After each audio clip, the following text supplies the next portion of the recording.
Dear Lauren, I am in many ways the envy of most affair partners.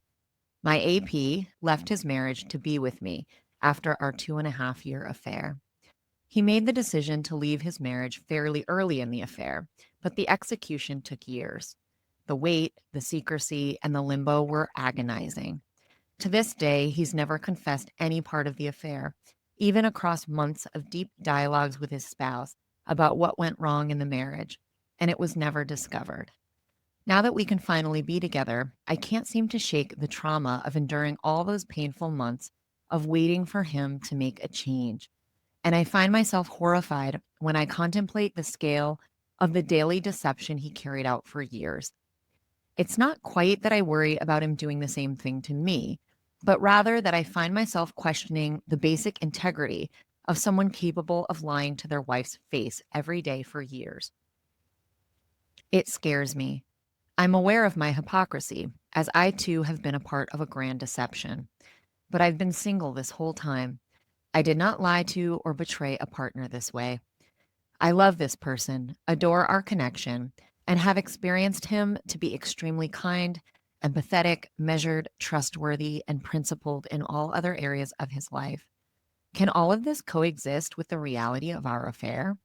Okay, this is a beautifully written letter. It encapsulates the experience of being an affair partner in such an accurate way.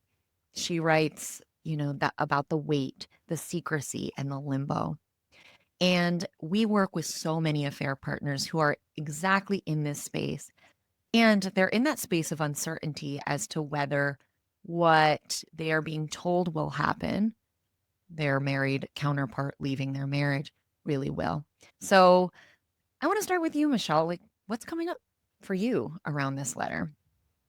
I think what comes up for me is something we hear from affair partners often, right? Is this this struggle between their ethics and values and how they feel that they define themselves in their life in their everyday life, yet they find themselves in this situation that is very much misaligned or unaligned with their ethics and values and desires for a relationship. And it really, sounds like she's struggling to reconcile not only about him and herself in terms of aligning these ethics and values.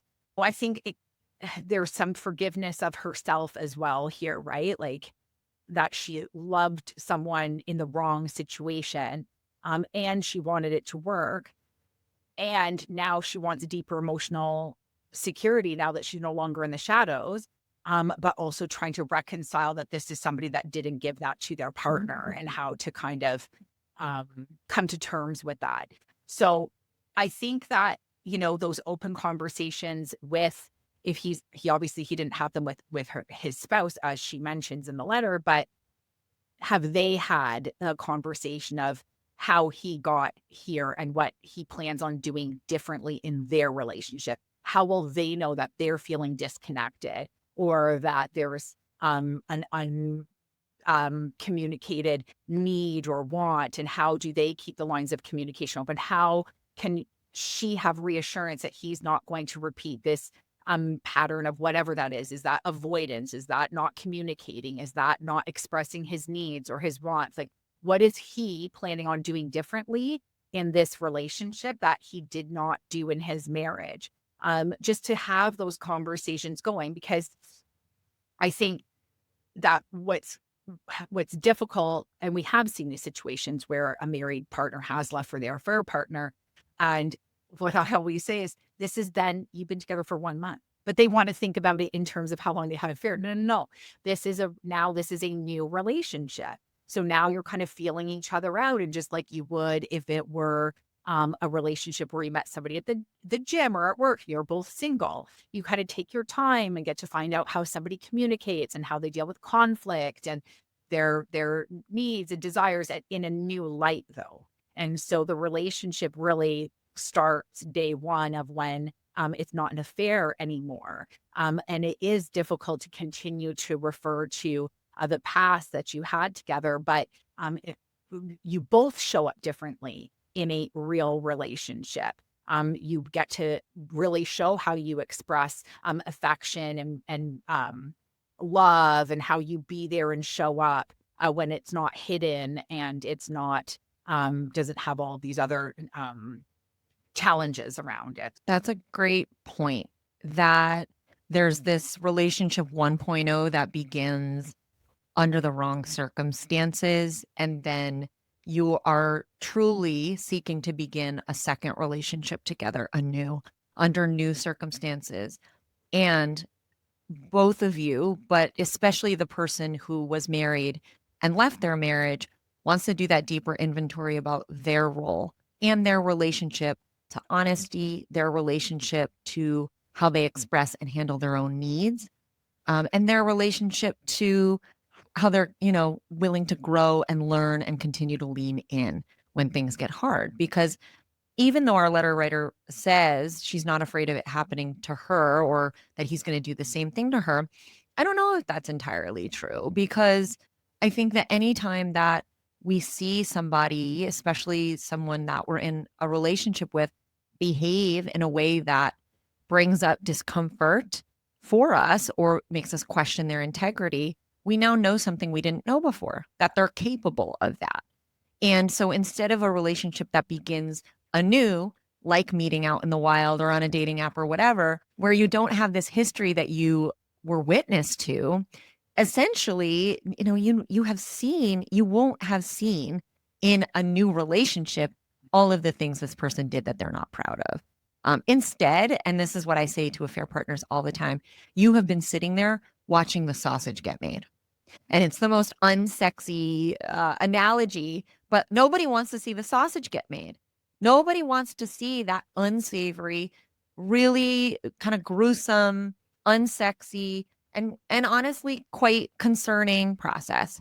They just want to eat the sausage on their plate and say, "Oh, how delicious is this?" Instead, you watched it get made, which means that you were sitting through all of those processes and witnessing all of those interactions that made you on that roller coaster right along with them as their marriage came undone. And that's a really hard place to start. And this is something I say to affair partners as well a lot, which is this is not how a relationship is supposed to begin. A relationship that begins with the requirement to end in a painful, protracted manner a previous committed relationship, those are no easy circumstances. And so honor the fact that your relationship did not begin in the way that you traditionally would plan or hope to begin a relationship. And you need to hold some space for the truth of that and for what that feels like. And I think it's normal for that guilt and that shame to simmer on. From what I've found, and I don't know what you found, Michelle, but affair partners aren't celebrating when their married partner leaves their spouse. In fact, they're mostly hit with a feeling of horror, a feeling of tremendous responsibility, guilt towards the spouse who was left, the unknowing spouse. And so it sounds to me like your moral conscience is really coming up for you here. You are feeling probably for his ex-wife and all of the things that she had to try to accept and make sense of that omitted a huge part of the true picture. And that's a burden you are carrying as well. So it's a choice he made, but it's a choice that now you are implicit in. And I think just acknowledging the discomfort that brings up for you, because it's probably against your value system and your integrity. And the last thing I just want to say about this is that you can look at the way he handled it as having integrity in some ways, because he didn't stay in an affair indefinitely. He did take steps and actually work to protect the relationships important to him by not destroying them with trauma. And he still got himself out of the relationship so that he could be in an honest relationship. There is some integrity to that. However, the uncomfortable feeling that comes up is the flip side of that is the aspect of control. So I wonder, and think about this, our dear letter writer, is there an aspect of his need to control the narrative, what his wife knew, what his children know, that is really deeply uncomfortable for you? And how can you pay attention to that need for control, um, and whether or not it's anything, I mean, because I get it. You don't want the affair to become the narrative because it so easily will.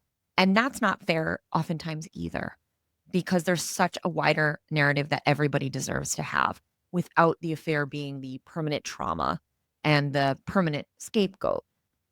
And whenever someone wants to leave their infidelity completely out of it and make it about, everything else, it can be an uncomfortable feeling that that person made sure that they controlled things without the negative impact on them about the truth of their behaviors. I'll pause there though. Michelle, what are you thinking as I'm saying that? Humans are, sometimes, we're complex and sometimes that kind of painful, um, this kind of coexisting in painful ways of this love and betrayal on, dynamic is that on both sides, right? With him, with her, him with his, um, wife. And I think that, she mentions that there's, 3 young kids here, and I'm sure that that also is a factor as far as consideration of all of the things, right? It's a whole family, unit here. So, um, I think that, forgiving herself, again, for wanting somebody in the wrong situation, them to defining what integrity looks like moving forward. What does honesty look like in our relationship now? What commitments do we make around, transparency and repair and conflict? How do we know when something's off? Like, really, I think that it's too early to tell. I think I don't know when this letter was written or how long ago this was, but because I know sometimes there's a delay. But if it's still too early to tell. Regardless, you're going to have to go through the process of the like regular relationship building to learn about one another now in this context. And it's and you will have this kind of information from the past context that I think you're going to have to, it's going to be a matter of putting it all together, and time will tell. We'll see how these conversations develop. But what I appreciate is that, she's searching for answers, searching for some, um, seems like relief, right? From this, like, this burden that she carries, and like, who do you talk to? Where do you find reconciliation in this ethical dilemma that you have? It's, yeah, challenging. Yeah. And it's not only that she wants her partner to have integrity, it's that she wants to be in a relationship that has integrity. Yeah, exactly, yeah. And, how it began and the lies and the deceit is a difficult beginning. And yet, as Michelle said a few times, you're beginning something new together now. And it will take time. And the beginning is a little bit haunting as to how this relationship began.